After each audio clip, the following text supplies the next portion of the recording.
Good evening. You're welcome to Big Family News at 6 from the studios of Big Family Radio. The top stories are: joint operation in Eastern region has nets 3 Indian nationals for illegal gold trading. Association of Ghana Industries has pledged support for continued dialogue and anticipates relief in mid-year budget review. And in international news, President Donald Trump has described Syrian leader as young and attractive and has also acknowledged past Al-Qaeda affiliation.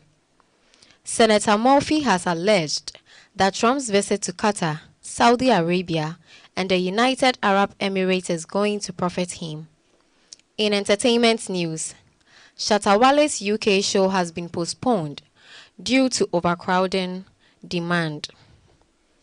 Let's go for a quick commercial break, and when we are back, I would give you the details of the story. Admission. Are you looking for a computer institution with a serene atmosphere in equipping you with the ability to deepen your understanding and in-depth knowledge in computerization? Then the answer is Big Family Multimedia Institute. Our dedicated and experienced teachers are ready to provide personal attention, support, and help you bring your fusion to bear. We are located at Amasama in Dobrogono, Upper Class Junction, and Santa Maria Family and Friend. For more information, contact 0555 20 80 56 0540 932 188. Website bfmnetworks.com. Email info@bfmnetwork.com. Other affiliates include Center for Trade, Big Family TV, Big Family News, Big Family Radio, Big Family Event, Big Family Multimedia Institute, KabaraInfo.com, Trustees, Okman Motors, Soko Mall, ABK TV Ghana. Enroll now and experience the difference. You are all that matters. You're welcome back. My name is Esther Akwesi. Now the details of the story. A coordinated effort by the Ghana Gold Board and National Security has resulted in the arrest of 3 Indian nationals in Enyinem, located in the eastern region of Ghana. The individuals are being held on suspicion of engaging in illegal gold trading activities. The operation, aimed at curbing illicit mining and trading, led to the confiscation of a significant cache of evidence. Among the items seized were gold bars, indicating a direct involvement in the extraction or acquisition of illegal traded gold. Authorities also discovered substantial stacks of cash, suggesting a large-scale financial operation associated with the gold trading activities. Further bolstering the case, money counting machines were found at the location, implying a sophisticated and organized system for handling illicit funds. This successful operation highlights the continued efforts of Ghanaian authorities to combat illegal activities within the gold sector and safeguard the nation's natural resources.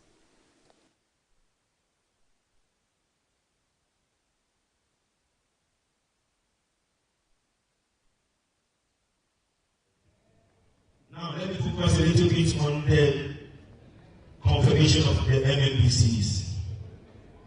My honorable members, the President has fulfilled his constitutional mandate by nominating MNBCs across the 261 MNBAs in Ghana.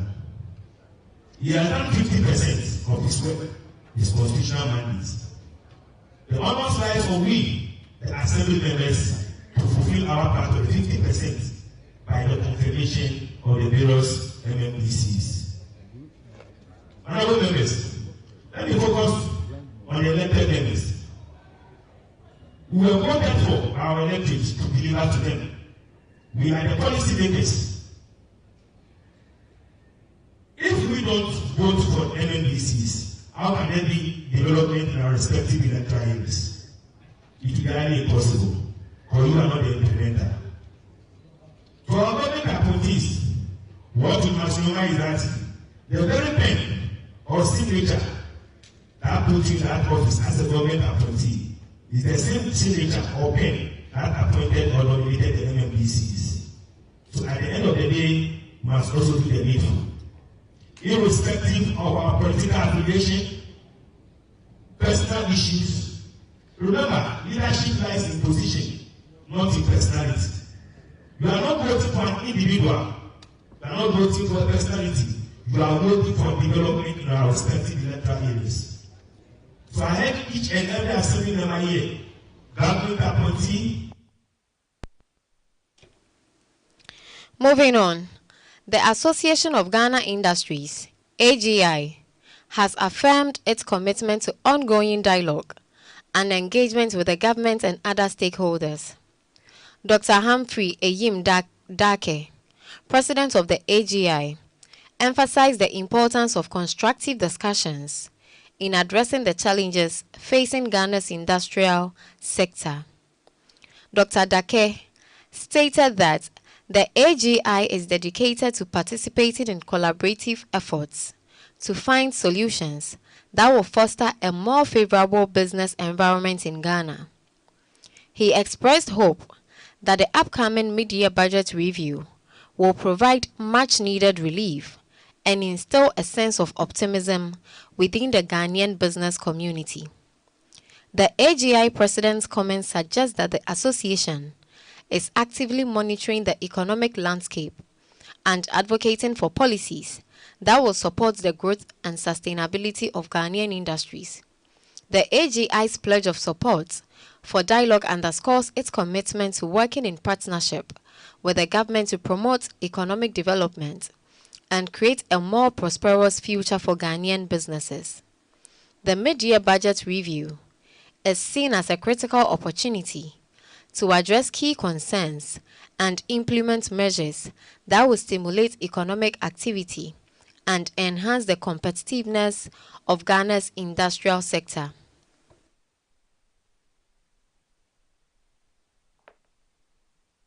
And its allied members commend government for taking advantage of the current phenomenon in the world where the U.S. tariffs has triggered an opportunity for our country to witness the appreciation of our cedi. We commend government and also say to government that we are committed to the cause of reflecting these gains in our pricing and our various business activities. As stated by my colleague, it's as a result of the forces of demand and supply that determines price on the market. We believe sincerely that within the period of 60 days from now, this impact will be translated onto the final price of our products that we wholesale and retail. We also strongly believe that in the midterm budget review, we will see further reflection and commitment from government regarding these gains. We urge government to also carefully engage in its austerity measures regarding the fiscal expenditures. We shouldn't go to the extreme as a result of these gains and overspend. We respectfully believe that our commitment to government is to make sure that the business environment and the agenda of government in resetting the country is achieved mutually for our mutual benefit. We are grateful and we say thank you. Grateful. To end the local news, Hamza Suini has issued a strong call for responsible and measured discourse from politicians, commentators, and all those involved in shaping public opinion. Hamza emphasized the importance of avoiding language and rhetoric that could erode public trust in democratic institutions and processes. He underscored the inherent value of democracy, acknowledging that it may come with certain costs and challenges. However, Mr. Hamza asserted that the alternative to democracy, authoritarianism, or other forms of oppressive rule is far from frightening and undesirable.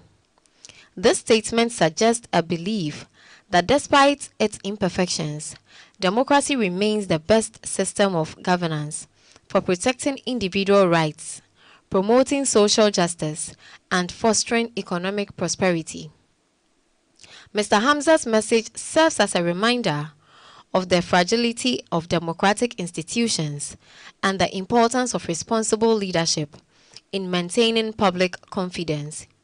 He implores those in positions of influence to prioritize the long-term health of democracy over short-term political gains or sensationalism.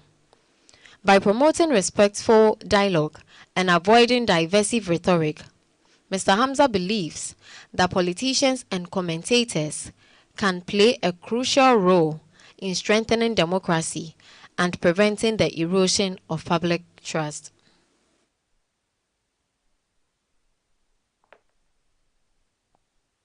Democracy is a very costly enterprise.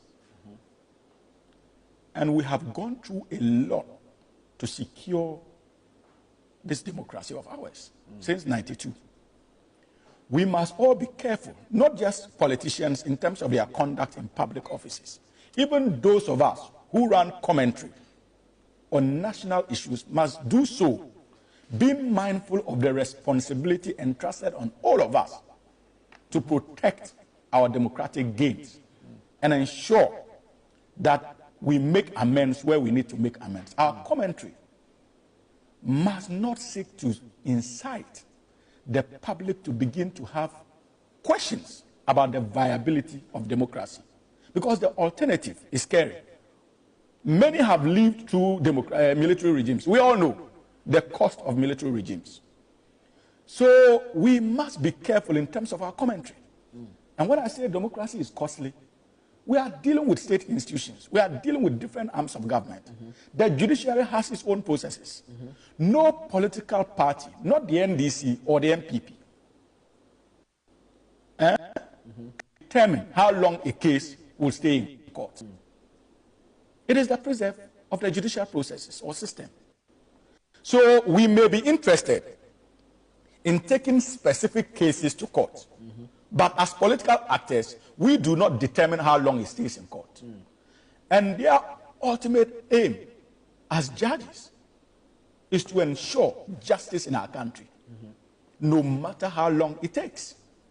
That is the ultimate aim of not just the judges, but to a very large extent, that is what our constitution insists. And as citizens of Ghana, we need to respect it. Yes, it can be frustrating, annoying, when you have cases being handled for more than a year or two in our law courts. But that is the cost of democracy. It's not peculiar to Ghana alone. Indeed, even in the United States of America and the United Kingdom, we've had cases running for more than a year or two.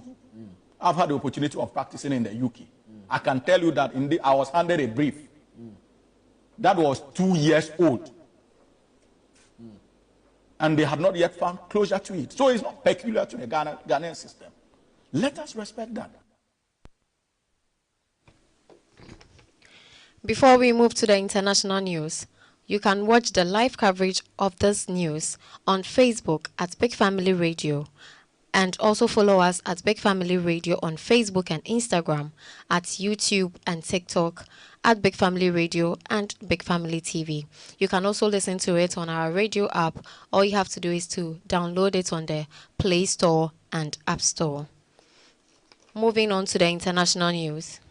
Former Democratic Senator John Tester, now an MSNBC political analyst, appeared on Deadline, White House with Nicole Wallace and Alex Wagner to discuss the potential impact of economic anxiety on the upcoming elections.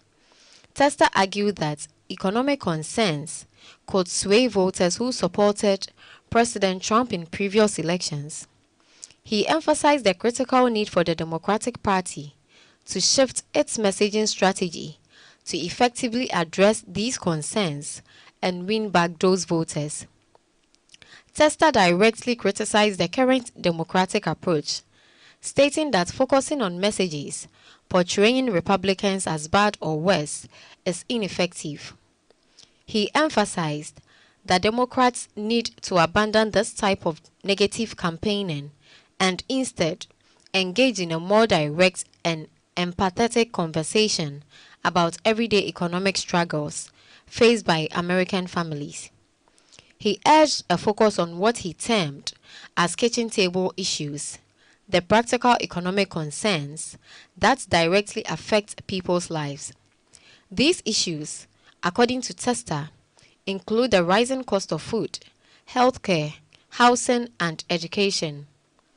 He posited that by focusing on these tangible concerns and offering concrete solutions, Democrats can better connect with voters feeling the pinch of economic hardship. Tester's analysis suggests that focusing on policy differences alone is insufficient to persuade voters experiencing economic uncertainty. He believes that Democrats must demonstrate a deeper understanding and empathy for the daily struggles faced by working-class Americans.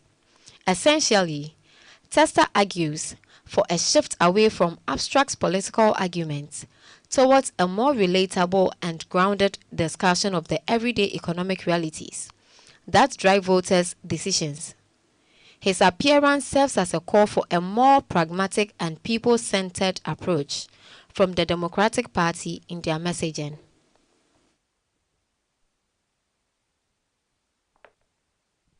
You're right on the Democrats' message was, this guy's worse than we are. You know, he's bad, we're good. And I think that there's plenty of people out there that, many of them worked for President Trump in the first term, that are out there talking about the challenges he put forth. I think you're exactly right. Democrats need, forget that message that, you know, they're bad, we're good, or they're worse than we are, and start talking about real kitchen table issues that people are dealing with every single day. And if they're able to do that, I think that people will turn around. I also think that it does no good for somebody like me to tell a President Trump supporter that they're wrong. You're never going to change their mind. They've got to feel it. Yeah. And I think a lot of the things that are happening in Washington, D.C. right now, they may start to feel it. I don't think they've fully felt it yet, but over time they will. If it continues down this road, there's just no doubt about it. And then when they feel it, they're going to go, wow, that isn't what I voted for. Yeah. You know, I'm seeing some of that right now out in rural America. But look, if he was on the ballot today in Montana, he'd still win, and he'd still win by a big margin. But I think with time, with these tariffs, with the public lands issue, with the fact the exports are going to be impacted, all this stuff is going to have, and jobs and inflation and the attack on families. I mean, the list is long. People are going to start saying, wow, this isn't what I figured on happening when I voted for him. Senator Chris Murphy has voiced strong concerns regarding former President Trump's acceptance of gifts and pursuit of business deals with Qatar, Saudi Arabia, and the United Arab Emirates, UAE. These three Gulf countries are the focus of Trump's current visit, raising questions about potential conflicts of interest. Murphy highlighted the recent announcement that Trump signaled his intention to accept a luxury aircraft from Qatar, purportedly to be used as the new Air Force One. He noted the controversial nature of accepting such a substantial gift from a foreign government, particularly one with significant geopolitical interest. Furthermore, Senator Murphy pointed to the expansion of the Trump family's business ventures across the Middle East, specifically in Saudi Arabia and the United Arab Emirates. These simultaneous business activities raise questions about whether Trump's official actions might be influenced by his personal financial interests. Senator Murphy directly linked Trump's diplomatic travels to his personal financial gains, stating that his first trip is to these countries because these are the three countries that have agreed to pay Donald Trump money. This statement suggests a direct quid pro quo, with Trump's foreign policy decisions potentially being driven by financial incentives from these Gulf nations. Murphy's comments underscore concerns about potential ethical breaches and the blurring of lines between public service and private gain. These concerns if substantiated, could have serious implications for U.S. foreign policy and national security.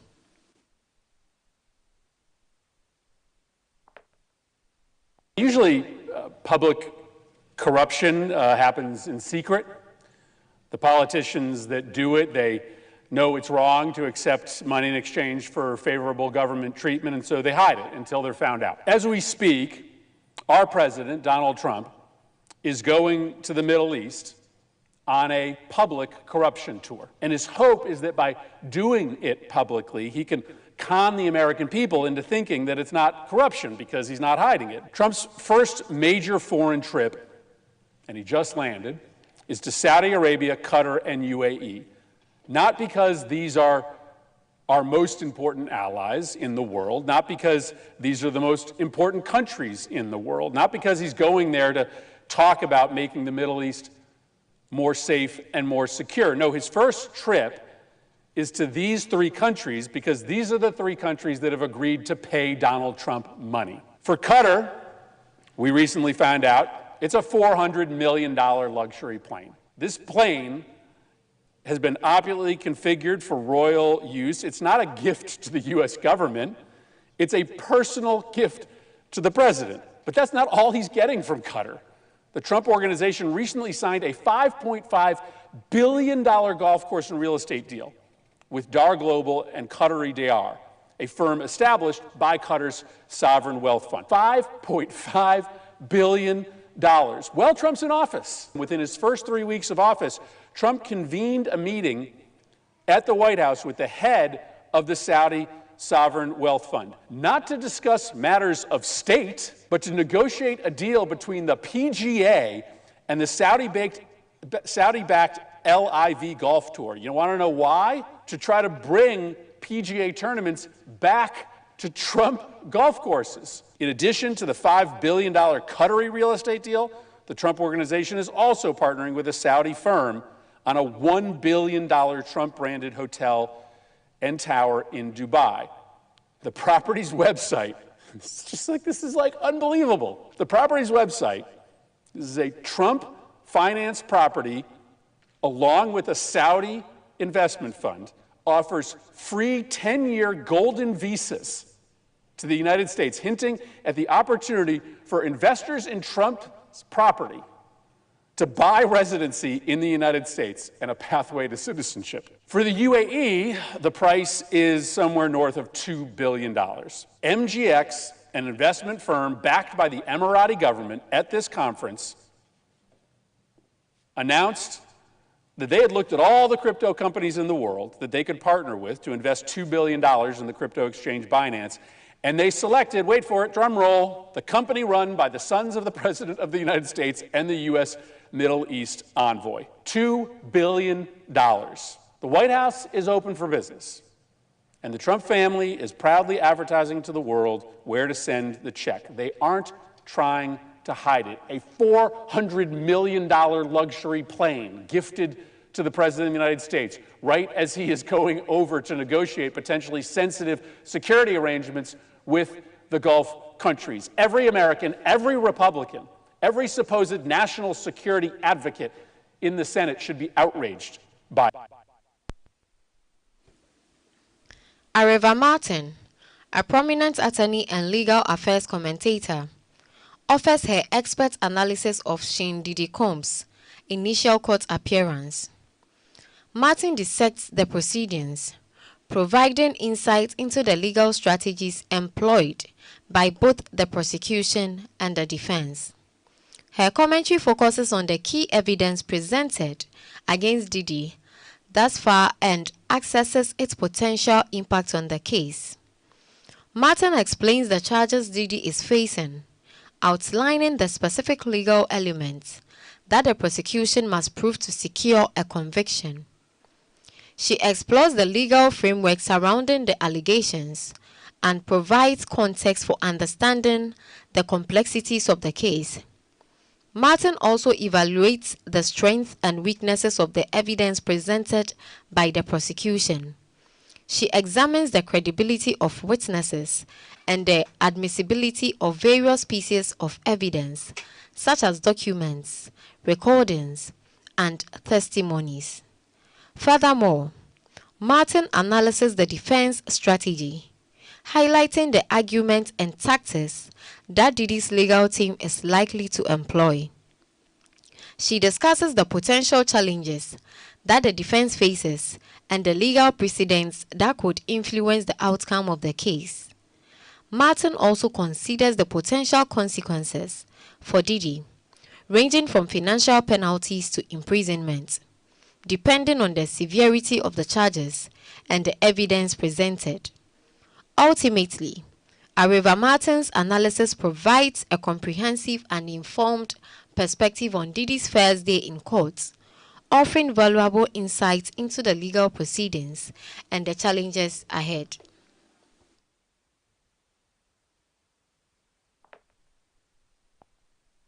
Very troubling testimony for the defense. This witness is an excellent witness for the prosecution, laying the foundation for that explosive videotape that the judge has ruled will be admitted into evidence during this trial. We've heard a lot about that videotape, the defense saying that what we've seen so far is not the complete video, and that the video in what they call undoctored form is going to tell a different story. One thing to note, the defense, a part of their strategy is to paint this as the domestic violence situation, that yes, Sean Diddy Combs was violent, yes, he used violence on this video, but that this was all a part of a domestic violence incident involving him and a long-term girlfriend. They're trying to downplay any suggestion that this is sex trafficking, coercion, or violence used to commit sex acts as have been charged in the indictment. But I'm not certain that defense is going to work, because when you look at the totality of the evidence that the prosecution has mounted, it is very disturbing. In a move widely celebrated in Syria, President Trump has announced the lifting of U.S. sanctions against the country. This decision followed a meeting between President Trump and Syria's interim president, Ahmed al-Sharaa, in Riyadh, Saudi Arabia. The removal of sanctions is seen as a potential boost for Syria as it attempts to rebuild after more than a decade of civil war and international isolation. President Trump stated that he was influenced to remove the sanctions by request from Saudi Crown Prince Mohammed bin Salman and Turkish President Recep Tayyip Erdogan. He emphasized that these leaders believe lifting the sanctions will provide Syria with a better opportunity to recover and rebuild. Speaking to leaders of the Gulf Cooperation Council in Riyadh, President Trump acknowledged the challenges that Syria continues to face. However, he expressed optimism that the removal of sanctions would offer a good, strong chance for progress. It's not going to be easy anyway, so it gives them a good, strong chance, and said it was your to do so. This suggests a belief that this action is a crucial step in enabling Syria to rebuild and reintegrate into the international community. The lifting of sanctions could potentially unlock access to vital resources and investment needed for Syria's recovery.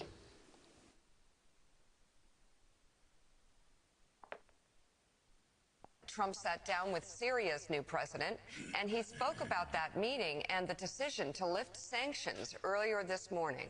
It gives them a chance for greatness. The sanctions were really crippling, very powerful. And I spoke to Mohammed, and I spoke to our friend from Turkey, who we just spoke to also by phone now. But felt very strongly that this would give them a chance. It's not going to be easy anyway, so it gives them a good, strong chance. And it was my honor to do so. So we will be dropping all of the sanctions on Syria, which I think really is going to be a good thing. So, David Ignatius, obviously a lot of questions hanging over the new leadership in Syria. The Wall Street Journal cautiously optimistic, though, saying they need to be given a chance. I'm curious your thoughts. You are listening to Big Family Radio. Big Family Radio. The awful loss of life. Following the signing of significant trade and defense agreements with the Emir of Qatar, Sheikh Tamim bin Hamad Al Thani, in Doha, President Donald Trump informed the media that their discussions extended beyond economic and security matters. According to President Trump, the two leaders also engaged in conversations regarding the ongoing Russian-Ukraine war and the complexities surrounding Iran's nuclear program. The discussions on the Russia-Ukraine war likely involved an exchange of perspectives on the geopolitical implications of the conflict, potential pathways towards a peaceful resolution, and the role of international actors in de-escalating tensions. The two leaders may have also discussed humanitarian efforts and support for Ukrainian refugees. Regarding Iran's nuclear program, President Trump and the Emir of Qatar discussed the concerns surrounding Iran's nuclear ambitions and the need for a comprehensive and verifiable agreement to prevent the development of nuclear weapons. They have explored potential strategies for addressing these concerns through diplomatic channels and international cooperation. The inclusion of these topics in their discussions highlights the broad range of strategic interests shared between the United States and Qatar, extending beyond trade and defense to encompass critical issues of regional and global security.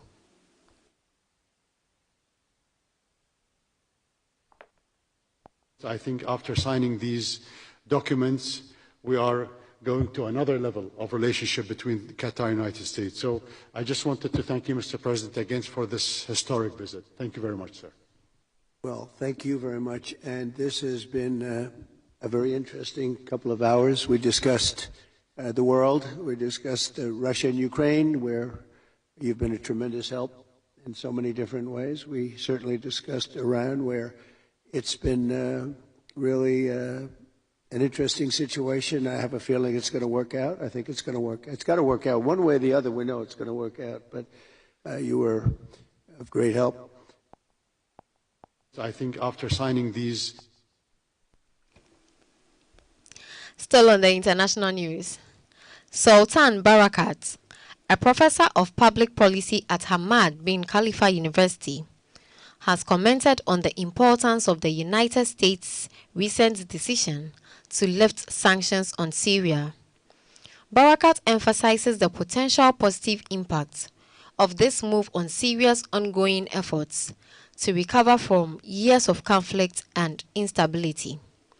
The announcement of the sanctions relief made by President Donald Trump in Saudi Arabia occurred shortly before his meeting with Syria's President Ahmed al-Sharaa in Riyadh.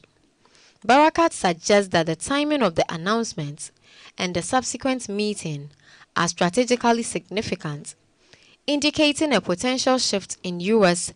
policy towards Syria. Barakat likely analyzes the factors that led to the U.S. decision, including potential pressure from regional allies, changing geopolitical dynamics in the region, and a reassessment of the effectiveness of sanctions in achieving desired outcomes. He assesses how the lifting of sanctions might impact Syria's access to humanitarian aid, reconstruction efforts, and trade opportunities.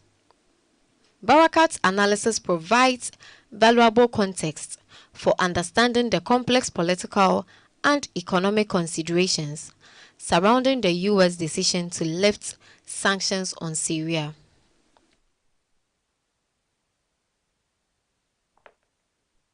It is significant in that sense because America has had those sanctions on the Syrian state for decades. From the very beginning, they accepted al-Sharaa as a very pragmatic leader who's going to bring stability to Syria. They were cautious maybe around December 2024, but since then they have removed the bounty on giving information about al-Sharaa. They have actually introduced some relief to the sanctions. They've allowed countries like Jordan and Turkey to export directly to al-Sharaa and to exchange dollars. And by meeting al-Sharaa, He's also putting his weight behind him. However, I think Russia takes a slightly different view. The Russians want to be involved in a United Nations Security Council discussion around Sharia and the future of Syria. So far, the neighboring countries and the United States have been avoiding any involvement of the Russians. But he understands, I think, very well, and everyone appreciates that for this to be sustainable, they need to bring Russia. While en route from Saudi Arabia to Qatar, aboard Air Force One, President Donald Trump addressed press enquiries regarding his recent meeting with Syrian leader Ahmed al-Sharaa. In his remarks, President Trump notably described al-Sharaa as a young and attractive guy, a characterization that has drawn attention and potential criticism for its unconventional nature in the context of diplomatic interactions. Beyond his physical description, President Trump also acknowledged al-Sharaa's past affiliation with al-Qaeda. He stated that the Syrian leader had a tough past, referencing his previous membership in the terrorist organization. This acknowledgement highlights the complexities and challenges involved in engaging with leaders who have complex and potentially controversial backgrounds. President Trump's comments raised questions about the criteria used for selecting and engaging with foreign leaders, particularly in regions with a history of conflict and instability. His remarks also underscore the importance of balancing diplomatic engagement with a clear understanding of the individuals and organizations involved.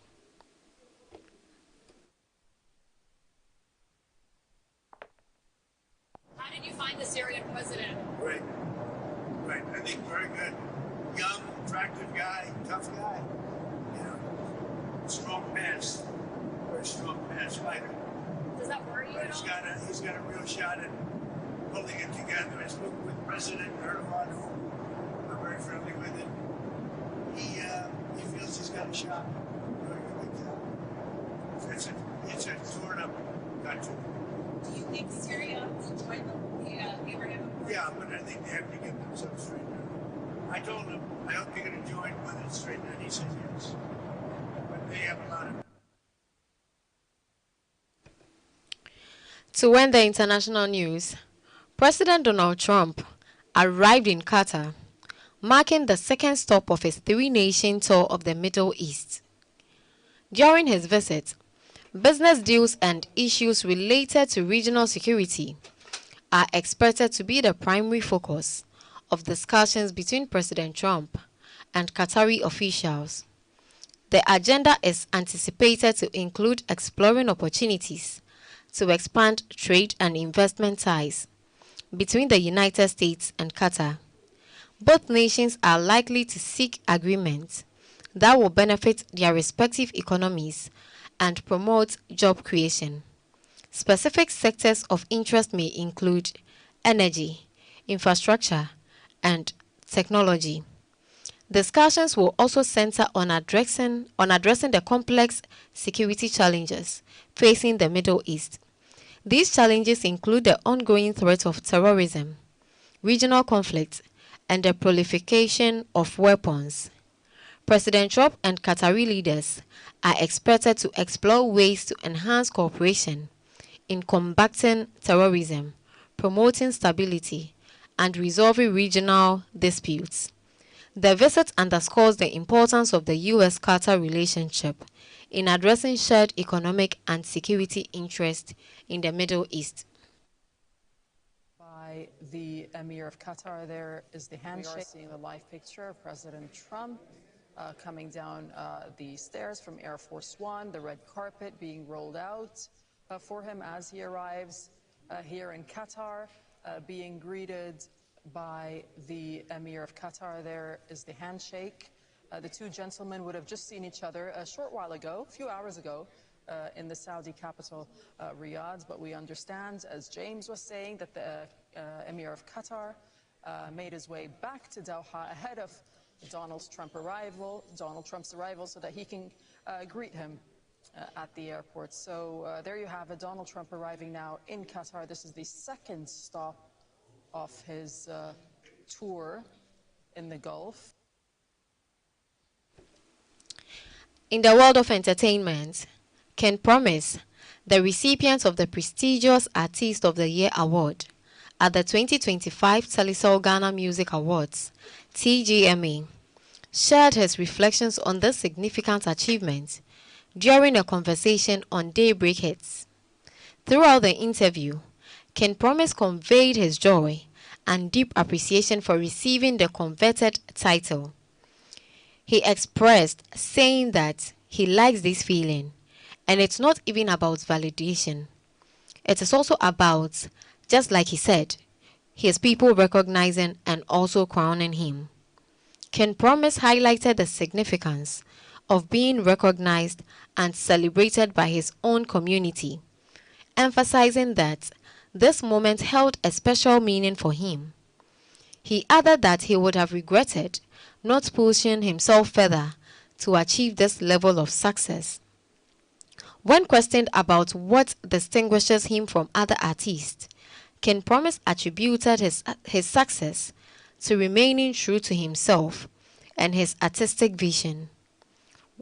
He went ahead to say that what sets him apart is just being himself, emphasizing the importance of authenticity in his creative process. He explained that he approaches music making without the pressure of creating a hit song or following current trends. Instead, he focuses on creating music that he personally connects with and finds fulfilling. Ken Promise further elaborated on his approach, stating that he tries to enjoy the best out of what he does. He also tries to be very intentional with everything that he does. As much as he enjoys it, there's a direction to it. So he feels like the direction is what sets him apart. He also maintained a clear sense of direction and purpose in his work. Ken Promise's dedication to authenticity and internationality has undoubtedly contributed to his success, culminating in his well-deserved TGMA Artist of the Year award. Now to Wonder News.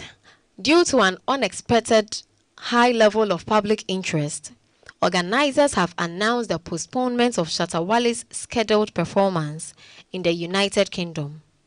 The initial plan was to host the Ghanaian artist on May 11th, but the magnitude of the response prompted organizers to reassess their arrangements to ensure a successful event. In light of the overwhelming interest, the organizing team determined that it was necessary to take a step back and thoroughly replan the event to accommodate the anticipated attendance and ensure a positive experience for all attendees. This decision reflects a commitment to providing a high-quality show that meets the expectation of Shatta Wale's dedicated fan base. The organizers have explicitly stated that no tickets were sold for the initially proposed date. This clarification aims to prevent any confusion or concerns among potential ticket buyers. The postponement allows the team to refine the logistics, venue, and overall event planning to effectively manage the anticipated crowds and create a safe and enjoyable atmosphere for all. The new date and details for Shatta Wale's UK performance will be announced at a later time, following the completion of the remaining planning process. Now to end the news, the recap of the top stories. Joint operation in Eastern region nets 3 Indian nationals for illegal gold training. The Association of Ghana Industries has pledged support for continued dialogue and anticipates relief in mid-year budget review.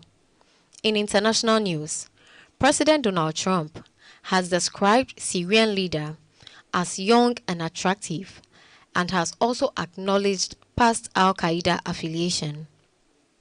Senator Murphy has alleged that Trump's visit to Qatar, Saudi Arabia, and the United Arab Emirates is going to profit himself. And in the entertainment news, Shatta Wale's UK show has been postponed due to overwhelming demand of the tickets. To acknowledge my sponsors, Big Family Multimedia Institute, BFM Store, Trustees Network Group, Center for Trade. You can also watch us live and follow us live always on Facebook and Instagram at Big Family Radio, YouTube and TikTok at Big Family Radio and Big Family TV. You can also download our radio app on the App Store and Play Store. A massive thank you to my producers. Thank you for listening to News at 6. This was News at 6 brought to you from the studios of Big Family Radio. My name is Esther Akosia Gbobli. Thank you for joining and have a good evening.